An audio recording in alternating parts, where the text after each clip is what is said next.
On the morning of the 9th of February 1855, the people of mid-Devon awoke to find their homes smothered by a thick blanket of snow. But it soon became apparent that whilst they had been sleeping, some unknown entity had apparently cut a path straight through their county, leaving a mysterious trail where its feet had passed upon the ground. Who or what was responsible for the devil's footprints?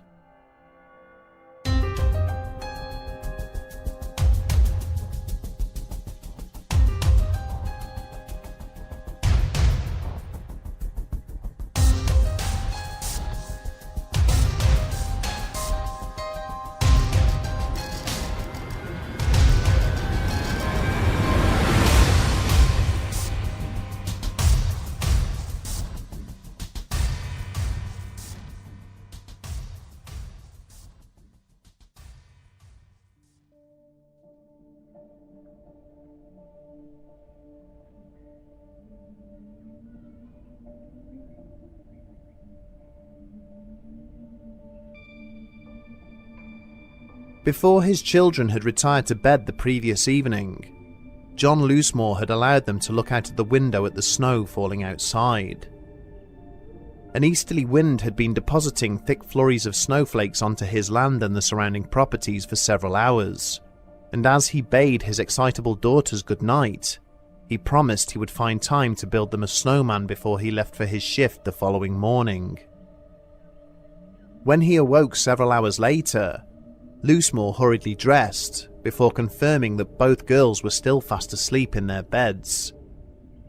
He was just in the process of pulling on his boots in order to make good on his promise when there was a sudden and loud hammering at the front door. Frowning, John rose to his feet and made his way across to a window to see who was outside.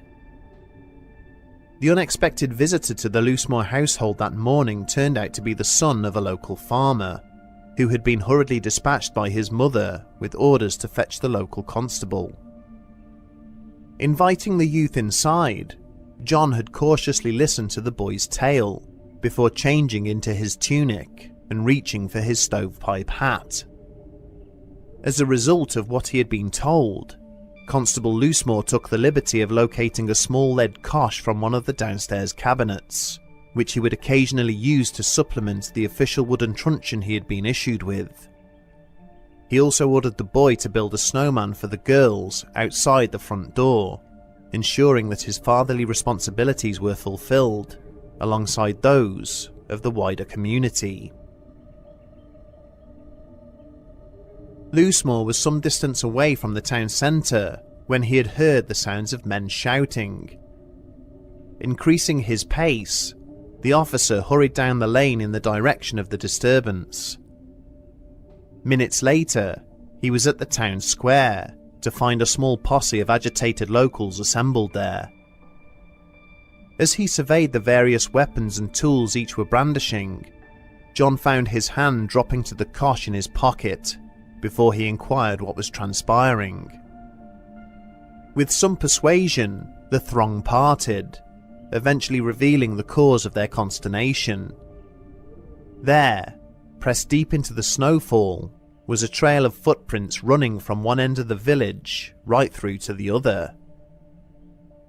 As he stepped forward for a closer look, Loosemore noted that they appeared to have been caused by the hooves of an animal, rather than those made by a human. When he asked why such a trail should be any cause for excitement, the constable found himself being jostled and shoved in the same direction the tracks were heading. With each subsequent step he took, the realization of what had perturbed the residents slowly began to dawn on him. The footprints he was now following did not stop, even when faced with any form of obstruction. Upon reaching the edge of any building, the tracks would then perfectly recommence on the other side. Where low-lying obstructions such as stalls or laden carts were in the way, the prints travelled up and over them in an unbroken line. Wrestling with the evidence which was being presented to him, Loosemore called for a ladder before clambering up to survey the roof of a nearby single-storey dwelling. When the officer climbed back down, The assembled gathering could see that his face was pale. He explained to them that the tracks had continued across the roof of the building, as if whatever had made them had walked up and over it without a care in the world. A quiet hush now descended upon the gathering, as each person present was caught up in their own thoughts. Someone or something had passed through their village in the night, walking upon hooves instead of feet, in defiance of the laws of nature.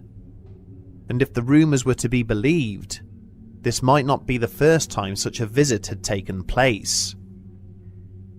Realising that the local constable may not be the salvation they required, the crowd immediately set off in search of the town priest. The first few weeks of 1855 had been unusually cold, and the southwest of England had been battered and bruised by repeated snowfalls.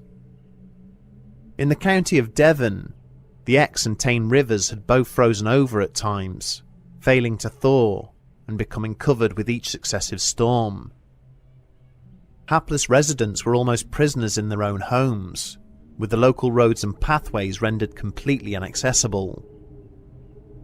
By early afternoon on the 9th of February, reports had begun to filter through to the Exeter Constabulary that something inexplicable had allegedly taken place during the previous evening.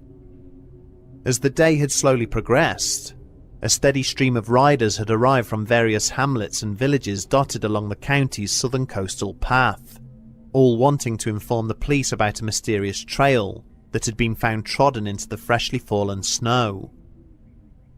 Officers were dispatched to a number of neighbouring towns, later returning to confirm to the borough superintendent that there was indeed an unbroken line of hoofprints which appeared to travel in a path of roughly 100 miles. By the end of the day, reports had been received from over 30 separate locations, all situated along a trail which stretched from Teignmouth right across to Weymouth. Whilst the tracks themselves were unremarkable, resembling a horse's hoof with a width of 2.5 inches, the manner in which they were laid out made little sense to those who encountered them. The pattern which had been left trodden into the snow resembled that of a biped, rather than a horse or any other type of ungulate. The footprints of this mysterious intruder travelled in 2 parallel lines, situated 6 inches apart, with a gap of roughly 8 inches between each of the steps. The technique with which this unknown creature had walked paled into insignificance when compared to the apparently impossible path it had travelled in order to complete its mysterious journey. The owner of the footprints had seemingly been able to traverse fast-flowing stretches of open water with ease, walking vertically up the side of houses and outbuildings, and across the sloping roofs of structures of varying sizes. Nothing seemed to act as an obstruction or barrier to impede this phantom creature's progress. The route taken by the nocturnal visitor was neither linear nor random.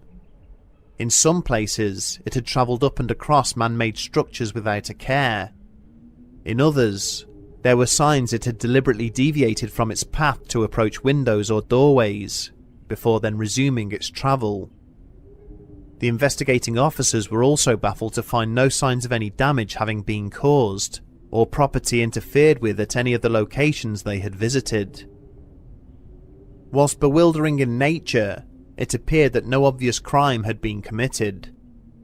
Witness testimony in relation to the footprints was dutifully recorded, and incident reports filed, but there was little more in the way of police investigation. As the snows finally began to melt away and the footprints disappeared, wild stories about who or what had created them spread in their wake. For the people living in the communities affected by the incident, there was only one plausible explanation for what had taken place. They believed that the devil himself had risen up from the depths of hell and walked amongst them whilst they slept, his fiery hooves searing a lasting impression in the snow as he passed them by. After all, this was not the first time that Lucifer had paid a visit to Devon. 200 years before, on a cold Sunday morning in October 1638, the congregation of St Pancras Church in Widdicombe was sitting quietly listening to a sermon being delivered by the Reverend George Lyde. All of a sudden, the church was filled with a foul and acrid burning smell, before something came crashing through the roof, sending debris tumbling down onto the assembled parishioners.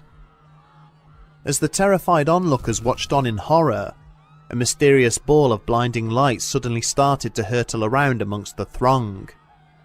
It repeatedly bounced and ricocheted off every surface it came into contact with, and collided violently with several of the fleeing worshippers. One of those struck by this manifestation was an elderly lady, who immediately fell to the floor crying out in pain.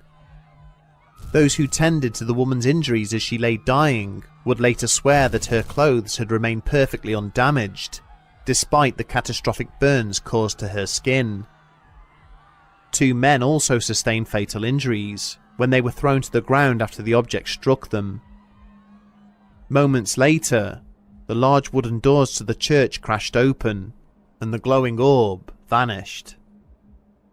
As the terrified worshippers rose to their feet and began to tend to their wounded, it became apparent that one of their number was missing. A young man by the name of Jan Reynolds was nowhere to be seen. Witnesses claimed that immediately prior to the tragedy, Jan had been asleep in his pew, a pack of cards clasped in his hand, which he had been playing with as he had dozed off during the sermon. Rumours quickly began to circulate that it was the devil who had come crashing into the church to claim the soul of Jan Reynolds. Stories emerged of a phantom rider dressed all in black, riding away from the building with the terrified youth slung over his saddle. For many years to come, the fate of the missing teen would be used as a cautionary tale by parents attempting to keep their children in line. In the decades after the mystifying appearance of the devil's footprints, many competing theories were put forward in an attempt to rationalize the phenomenon. And whilst these vary greatly in terms of credibility, none ever managed to successfully explain what had occurred without some degree of doubt. Perhaps the most common theory regarding the footprints is that they were created by some kind of animal. Some have suggested that the trail was made by nocturnal creatures, such as badgers or foxes. They argue that badgers in particular have been known to grow to such a size that their tracks could be seen as comparable to those of a human being, and that a pack of these predatory animals moving around at night in search of food may have been responsible. Another proposition is that something like a rat or mouse could have potentially been the culprit, by leaping through the snow. Over time, and facing no small degree of ridicule, these suggestions have gradually been modified to propose that the intruder may have been a kangaroo, escaped from a travelling circus or private collection. Much like the many sightings of big cats on the UK mainland, which we have already covered, there have indeed been similar reports of wild kangaroos, and similar large marsupials, throughout the British Isles. A slightly more believable explanation would be suggested half a century later by the British novelist Geoffrey Household. The author of Rogue Mail recorded that he had been approached by a man whose grandfather had been working at the Devonport Naval Base at the time of the incident. This man suggested that the true cause of the marks was actually well known to the authorities.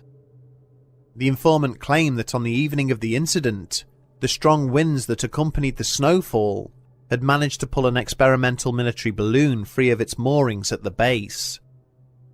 2 metal shackles had been left dangling behind it, as it had then been subsequently dragged across the countryside by the weather front. Whenever these shackles had made contact with the pristine snow beneath them, be this on the ground or the walls and roofs of buildings, they left behind a pair of indentations that closely resembled hoof prints. Eventually, having now travelled in excess of 100 miles, the balloon had come down to earth near the town of Honiton. Desperate to keep the affair secret, naval officials had paid off a resident whose greenhouse had been demolished by the crashed aircraft. They quickly recovered the debris and took it back to the safety of their base. Given that this explanation is far more credible than that of a leaping field mouse, it is hardly surprising that Household's proposal is the closest the mystery has ever come to an accepted solution. The final proposal is that the marks were caused by an as yet unobserved and undocumented natural phenomenon, such as an extreme weather event. 15 years earlier, a similar trail was discovered which stretched across 12 miles of Loch Lomond National Park. Anecdotal evidence also suggests that there is a small stretch of land on the Polish border with Ukraine, where exactly the same set of tracks are found pressed into the snow on an annual basis. When all is said and done, what are we to make of this haunting tale from Devon's dark and distant past? At the time of its occurrence, the sheer size and scale of the mystery immediately pushed the witnesses into the arms of religious teachings, despite the huge advances in scientific understanding being made throughout the land. Given the large number of locations where witnesses came forward to report the footprints, it is clear that something did indeed take place on that fateful evening. And yet, as much as the infamous Widdicombe thunderstorm was most likely a rare occurrence of ball lightning, it is almost certain that society's undying need for intrigue naturally attributed more mystery to the devil's footprints than was perhaps warranted. There are no recorded images of the tracks, only pencil sketches, and the size of the footprint seems to vary from witness to witness. The reality is that as wild rumours about the devil having stalked the land began to circulate, every ungulate track and trail in the county was inevitably misconstrued as evidence of Lucifer's visit. Stories of footprints travelling up walls under long roofs are probably the product of urban myth or exaggeration, and the vast length of the trail was probably much shorter, with other sets of ordinary hoofprints being added onto the original tracks by witnesses eager to become involved in the rapidly growing legend. And yet the notion of so many people of the day buying into this story, if the evidence was indeed this lacking or this easily explained away, truly beggars belief. As we will go on to see in future episodes, Victorian England was no stranger to myth and mystery. Did the devil, or indeed some form of unidentified cryptid, visit Devon on 2 occasions during the 1800s? Perhaps so. As ever, we leave you to decide for yourselves.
Hi guys, this is Rich from Bedtime Stories. If you're one of the few people who've been sticking around after the end credits, you'll notice that we've been doing these silly outtakes, and on this occasion I just thought we would show you my office where a lot of the magic happens, where I record the audio over there and edit the videos here. Sorry about the silly hat. I'm suffering with lockdown hair at the moment. It's far too long, so just cover that nonsense back up. So yeah, let's get on with the tour, show you my desk. Start from this end, what we've got, my notebook, and in here we've got a lot of the tracks that I use so I don't overuse them in future tracks or whatever else. Editing notes and research and things like that. We've got a copy of the 14 Times, which is essential for research really. I mean, a lot of the cases that we've covered come from here. I've heard you guys don't get this in the US anymore, due to the fact that you don't really print. Not sure how true that is, it's just something I've heard. Headphones, don't need to go into those, self-explanatory. Absolutely essential ingredient of any creative process, which is beer. It's good stuff. This is the editing program that I use. It's Sony Vegas Pro 16. A lot of people have asked, just dropping that in there. And here you can see I've got the audio tracking, which I'm chopping and changing. I'm just waiting for the artwork to go in from Mikey, but he's not quite ready to send it over yet. Got some receipts from merchandise that's been sent out, which I need to log in the expenses. And then finally, we've got the manuscript for volume 2, which I've been editing, as you can see. Over here, we've got my puppy who's asleep in the corner, Ozzy. Kind of keeps me company when I'm reading these scripts on dark nights, late into the night. Takes the tension off. I'm just glad to have the company, to be honest.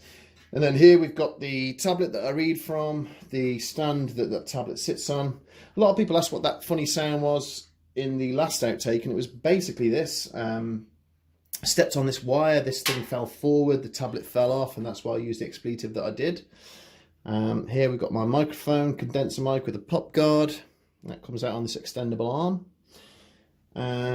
Over here we've got a picture of my 5 boys in the Bedtime Stories monochrome sort of charcoaly style. Looks a bit creepy really, but Mikey did this at the request of my girlfriend for Father's Day. But you know, that monochrome style always makes them look a bit, makes people look a bit creepy anyway. Here we've got a drawer full of goodies. Can't do a job like this without snacking. Crisps and chocolate bars and biscuits. Let me just translate. Chips, chocolate bars and cookies. What's in the other drawers and cupboards? Porn. Only joking, it's more useless stuff like sellotape and more crisps. Hard drive with the old Bedtime Stories stuff on. Under the desk, I've got my rig, which is, well, it's pretty damn good, to be honest. It's got an RTX 3080 in there, so quite a beast. I've got my YouTube plaque that I haven't quite got around to putting up on the walls yet. Right, a lot of people have asked how I get the sound that I do on the vocals. You'll be surprised how many people ask like technical questions. The way we do it is not very technical at all.